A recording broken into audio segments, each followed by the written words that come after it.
Hello, everybody, and welcome to another exciting episode of the Shots Fired podcast. It's your boy, Big Joe. And I'm your boy, Too True. And we hope you enjoy.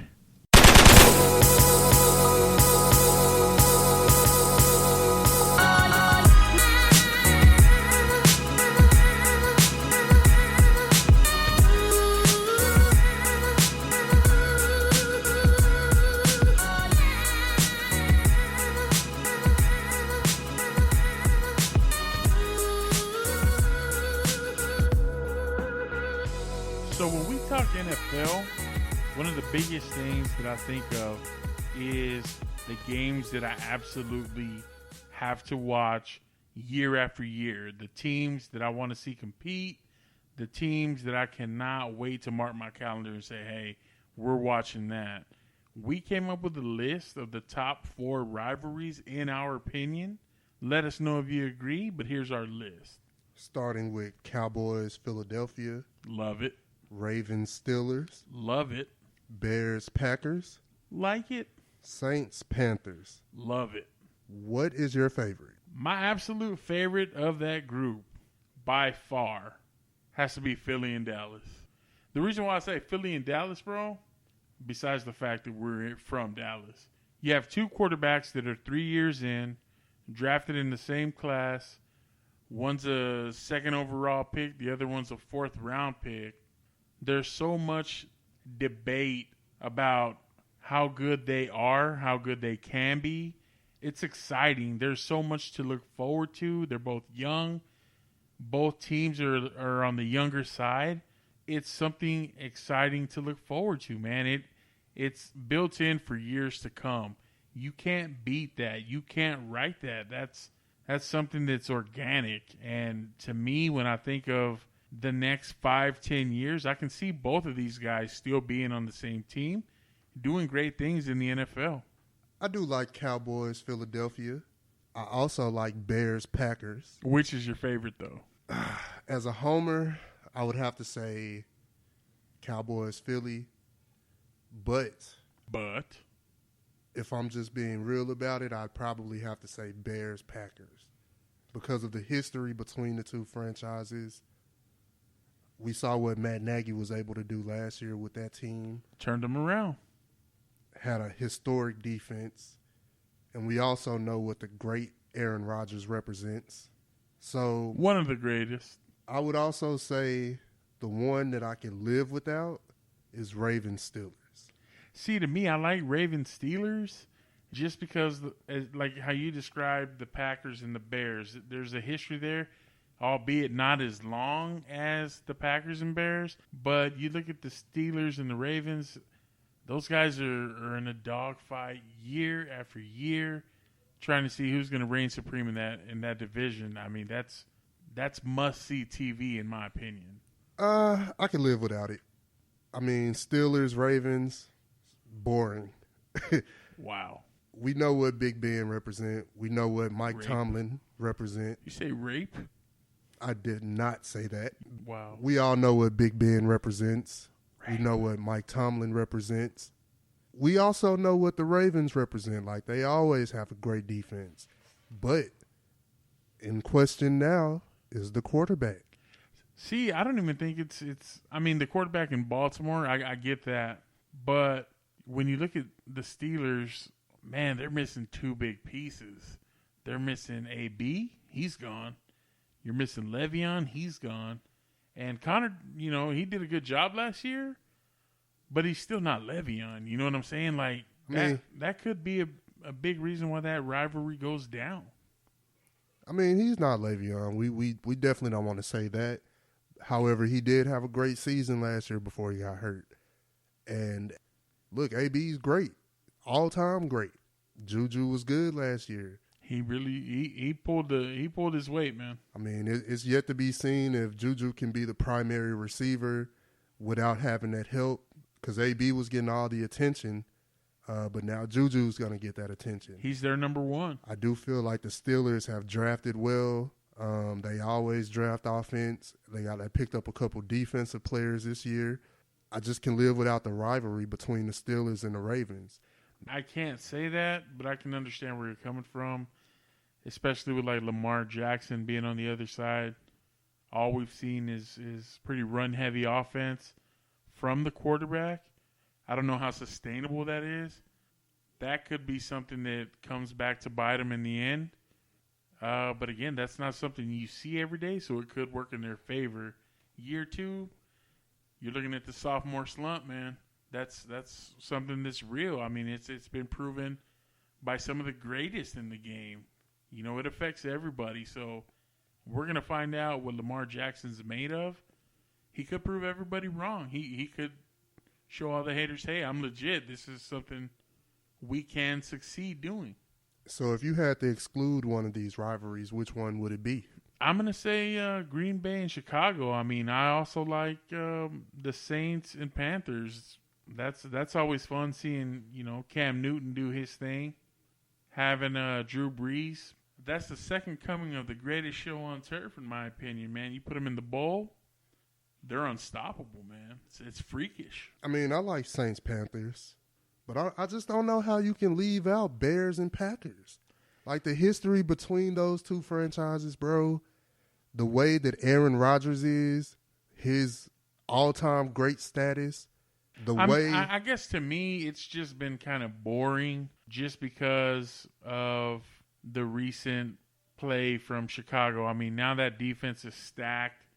When you think Chicago, you do normally think a solid defense going back to like Urlacher and stuff like that. But now that you have Matt Nagy there, he kind of turned it around. It can be more exciting, but I haven't seen enough yet from that Chicago team to say, hey, that's going to be competitive. That's something I want to watch. I'm not to that point yet. I mean, if we see the same things that we saw from them last year, this all really depends on the quarterback improving, obviously.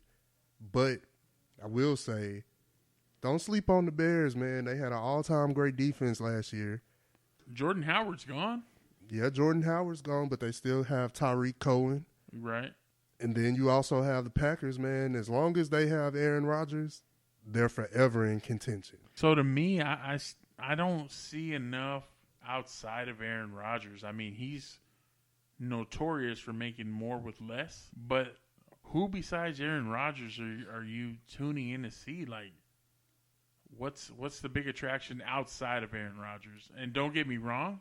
I mean, he is the attraction. Right. Aaron Rodgers is not chopped liver, man. He's the GOAT. And you're wrong, again. But he's worth watching. But what about everybody else? What about when he's on the sideline? What am I looking at? I definitely don't know what we're looking at when Aaron Rodgers is not in the game. Right. But I will say they have a young receiver, Devontae Adams. He's great.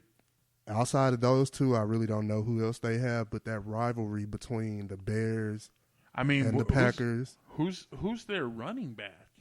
They have not had a running game in a long time. Now, they do have a kid named Aaron Jones. He's pretty decent. I think he got nicked up last year. But just, you know, be on the lookout for Aaron Rodgers this year coming back. Last year, he was 27 touchdowns, 2 interceptions. I think he's going to come back with a vengeance. I hope we don't get in his path. He don't want to see us, bro. He does not want to see us this year, not with that pass rush. But that's another topic for another day. I mean, I will say the rivalry between the Cowboys and the Packers, that is an all-time great rivalry. Yeah, going back to the Ice Bowl, man. Yeah, man. I think with the team that we have now, the young players that we have now, I think we have a top 5 roster.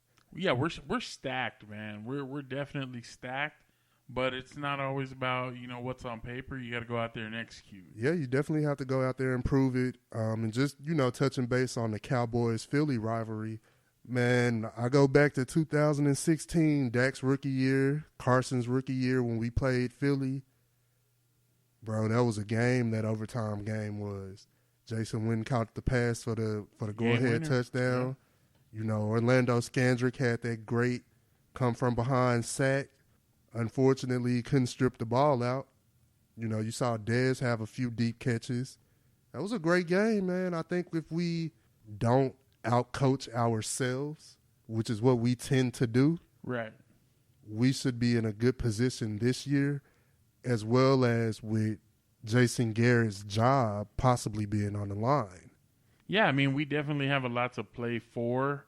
like I said, with the quarterbacks, with the young running backs, Jordan Howard going to Philadelphia, you're looking at teams that are built to compete against one another for the next 4 or 5 years at least. So that's exciting, man. That's why I said that's my top rivalry of the 4. For me, like I said, Chicago, Green Bay, you gots to go. Tafari said Ravens, Steelers. Ravens, Steelers. Hey, man, I want to touch base real quick on Saints, Panthers. Saints, Panthers. That could be a rivalry we need to look out for this year, man. It could be one of the best rivalries this year. That defense for Carolina's always hot, man. Yeah, Luke Kuechly's a monster. He's a beast. And then you have McCaffrey, Christian McCaffrey on the other side. That guy's coming into his own in the NFL, man. He's doing it big, bro. He's I don't know if you saw some pictures recently. He's getting big. He looks the part. He's dynamic, bro. He can catch the ball out of the backfield, run like a freaking gazelle. He's impressive, man. And I think the Saints on the other end, they've got some young talent. Michael Thomas setting all kinds of records, doing big things in New Orleans. He's another beast. You got Drew Brees, the ageless wonder, man. That guy just gets better year after year. Yeah, man, and that's crazy. Like Drew Brees, it's like like you said, he's getting better year after year as he ages. He's undersized. He's older. And all he does is win, bro. All he does is win. Yeah, man. The Saints, they had the fluke loss in Minnesota a couple years ago, but that was a good play by Stephon Diggs. It was a miracle in Minneapolis. I can't even lie though. Like part of that made my heart happy, just because of some of the people that we know and the smack that they talk. Yeah, don't get me wrong. I hate the Saints. Right. But and that's why when I saw that play, my heart rejoiced because I couldn't wait. I could not wait to go to work and talk to certain individuals. Well, one certain individual for sure. She knows who she is. Yeah, man. But Saints, Panthers, that could be one of the rivalries we need to look out for this year as well, especially if Cam Newton plays. I know early on before OTAs there were reports that he might not play because of a shoulder injury. Definitely hope everything is okay with him. Do look forward to seeing him out there. Yeah, man, these are our top 4 rivalries. The ones that I can do without, I could definitely do without Ravens, Steelers, although it is a historic rivalry. You said Ravens, Steelers? Ravens, Steelers. Gots to go. What about you? Yeah, man, so for me, again, the biggest one that has to go is going to be the Green Bay-Chicago rivalry. But like I said, if Matt Nagy continues to do what he does, may have to reconsider. But for right now, they got to go. Let us know if you agree. Tell us what you think the biggest rivalry in the NFL is. Maybe it's not one of the 4 we mentioned. We look forward to getting that information. We look forward to hearing from you guys, letting us know what you guys think should be considered the top rivalry in the NFL. If you want to reach out to us, you can reach out to us at the Shots Fired Podcast on Instagram. You can reach out to Tafari at _2trill. You can reach me at J_Rod65. You can reach out at _2trill on Twitter. You can email us at shotsfiredpodcast@yahoo.com. Also, we do appreciate you guys taking the time to listen every week. Don't hesitate to write us a comment, subscribe to our podcast. You can find us on iTunes, Google Play, Stitcher, Spotify, and Libsyn, Libsyn. Happy Father's Day to all the fathers out there that are listening. Thank you for the love, the support. We look forward to hearing from you. Thank you. Have a blessed day.